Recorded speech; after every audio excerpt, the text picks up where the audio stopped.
Welcome to segment 2 of series 1, Communicate with Impact. Think about how often you use your voice. It's probably every single day and in every way imaginable.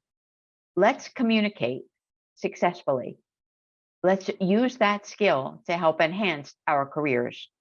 And for now, let's get started. Communicate with impact. We all do it. We speak up, we speak out, and we have a story to share. We have a story to share with everyone within our setting. Let's look at how we do that. First of all, I want to differentiate for you being a presenter and being a facilitator. In our daily lives, we're sometimes called to present from the front of the room or from the front of the stage. But we also facilitate multiple meetings within our careers that allow us to also shine. Remember that the presenter delivers information usually through a lecture. The facilitator enhances learning for everyone, usually through discussion or activities, and provides opportunities for members of the group to also share their knowledge. We'll be looking at what high impact actually looks like, identifying tips, and discussing the need for a strong personal presence in business. But first, we have to stop, we have to listen, and we have to be willing to listen to others, intentional listening, in addition to just speaking. The power of your voice is immeasurably important. Your voice is one of the most powerful tools that you have as a leader. Open with a hook. Be sure to grab attention, perhaps use a quotation, use a survey question, use a scenario. Ask people to imagine what would happen if. Always be willing to ask that question, what if? When we think about communication, we think about perception and reception. Equate it to having a teenager in your house. The messages that you receive are not often the messages that are heard. What is your audience receiving from you? What is your messaging? What are you demonstrating? What are you saying? What's your comfort level? How are you, in fact, being heard? Consider these factors when you're working on content and you'd like to enhance engagement. Talk about baggage. Use the phrase yes and rather than yes but.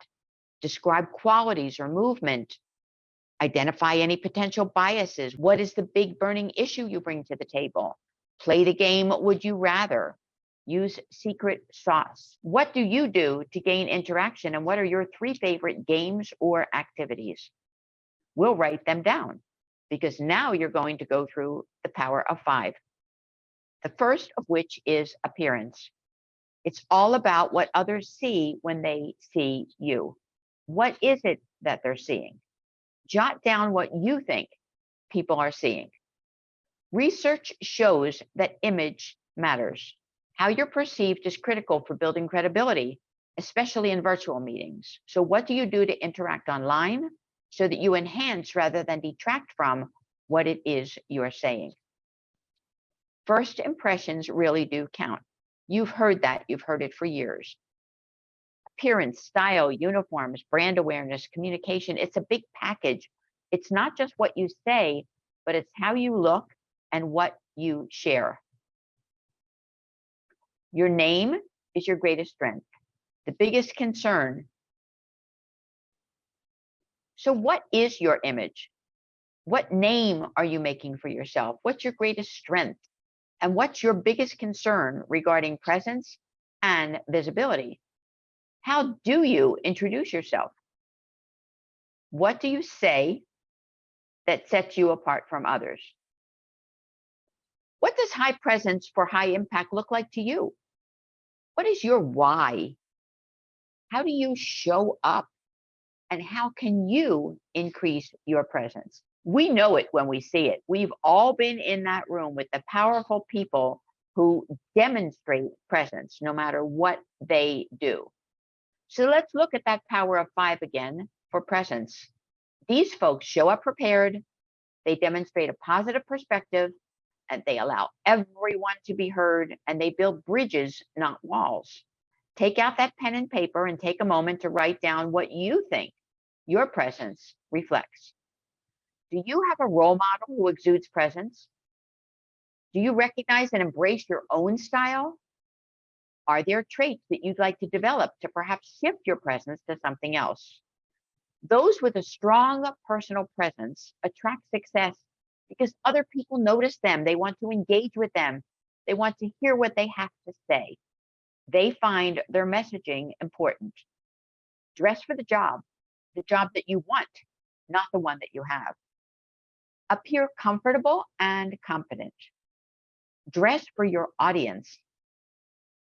Be credible. Create the relationship.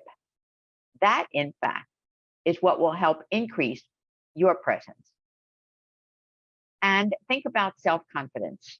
Lack of confidence means that you see no point in trying to be successful because it won't happen anyway. This negative mindset has to stop because it's a recipe for failure. Having a true success mindset means that you believe in yourself and in your capabilities. Which one describes you? And when you communicate, you need to remember that life is that series of conversations. They may be controversial, they may be confrontational, they may be collaborative, they may be creative. But we're communicating 24/7, 365 in multiple settings and in multiple ways. We have to begin with the end in mind and think to ourselves, why am I talking? Back to the power of 5. How do you sound? What is your tone? Are you monotonous? Are you expressive? Have people described your tone as intimidating? What's the quality of your sound, and how high and how low do you speak? How do you sound, and how are you positioned? How do you sound, and how are you positioned? What's positioning? It's a concept and outcome of working with you. It's what others will glean from that process. It's not the definition of what you do. It's not an elevator speech. It's shorter. It should be in less than 10 seconds. And you use it to network, to share with others the outcome that they're going to get from being involved with you. And you need it. You need a good positioning statement because you have to know what to say. Verbal and nonverbal communication. Does your message match your movement, the way you look, and what's coming from your mouth? Let's look at verbal, the inflection, the rise and fall of your voice, the pace. When do you take that important pause? The need to be seen and heard, your volume and your tone. And let's look at your voice. It's an instrument. It is your what and how. Listen to yourself, record yourself, and then play it back. Sound like someone with whom you want to work. Match your role with that sound and with your values. Do you use fillers? Do you know what they are? Fillers are the words that we use when we're thinking and speaking at the same time. They're the ums, the uhs, the actually, the so's, the you know what I mean. Try to avoid those. And then there are also generational fillers that are specific to individuals from different age groups. Avoid those as well. Don't date yourself, don't date your audience, and avoid bias. Every time that you add a filler, someone is watching, awareness is up, and you start to hear it yourself. Test yourself in terms of your pace. 140 to 150 words per minute is good. Time yourself. Are you too fast or too slow? And volume. How much is too much? Think about it. When we look at nonverbal communication, what does her expression say? Is she saying, I love spending time with you? Does her movement match her message? Eyes, movement, posturing. That's what it's about. The power of 5. What's your story? Why are you presenting? Before you can craft a great story for presentation, you need to know why you're giving a presentation in the first place. What's your motive? What type of a journey do you want to take your listeners on? What do you want them to get? And then start at the beginning. You know those stories that started with once upon a time. Most stories at one point started that way. A good strategy is to make your audience the hero in your story. The hero structure holds the audience in suspense. It makes them wonder what's going to happen next. That is, in fact, a good beginning. And remember that every story has a beginning, a middle, and an end. When you develop the middle, You're introducing your listeners to the problem. You can start to accentuate the contrast between the current state of things and the ideal state of things. Is revenue down? The middle is where you will discuss the problems and identify possible solutions, and then guide your audience through to the conclusion by ending on a strong note and avoiding the temptation of just endless action steps that are going to overwhelm people. Learn to tell that story with authenticity and weave your storyline into your conclusion. It will be a powerful ending, and for you in business, a powerful beginning. Remember that power pause. I want to offer you a wonderful development opportunity to do something I know you don't want to do. Does that sound like a commercial? Especially those commercials that say, but wait. There is power in the pause in professional speaking. Learn to use it effectively. Think about who, what, where, when, and how. To whom are you speaking? What's your key message? What's your structure? If you're using PowerPoint, make sure it's powered up. Set yourself up for a recording online or on stage appearance that is favorable, and then warm up, hydrate, take a deep breath, relax, and get going. Visualize yourself. Again, watch yourself with sound, listen to your recordings, and be aware of how you present.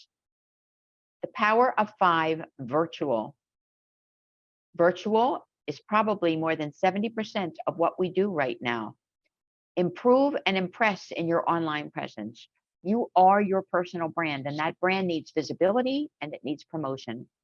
People meet you before they meet you based upon what they see on that screen. So inspire trust.